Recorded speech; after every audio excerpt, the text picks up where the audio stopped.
Today we're installing the Franke hidden overflow kit and comes complete in a packet like this.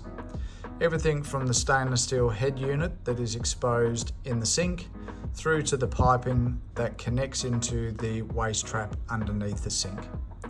First step is you remove the stainless steel cover plate and remove the nut on the inside.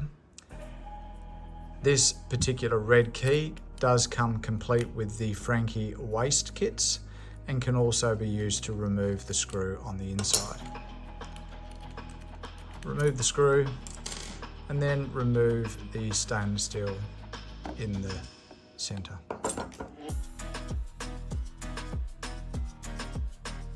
Next step is to take the stainless steel cover plate that comes with the piping and insert into the provision on the sink.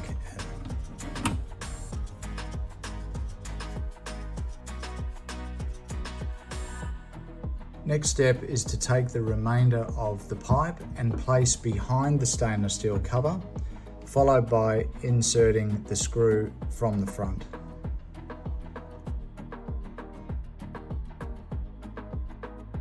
Once the nut is installed from the front, again take the red key and tighten the screw.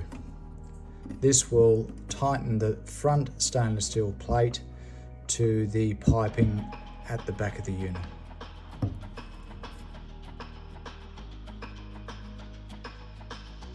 The waste will have the overflow outlet here, and this is the pipe connected to the overflow plate installed at the front. And the idea from there on the underside is to then install the pipe into the outlet of the waste.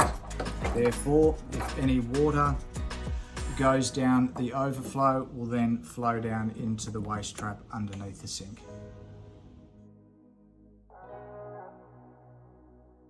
Once screw is tightened, take the Franke branded cover plate and install into the slots provided. The suggested is to install the tabs at the bottom first and then push in to the top.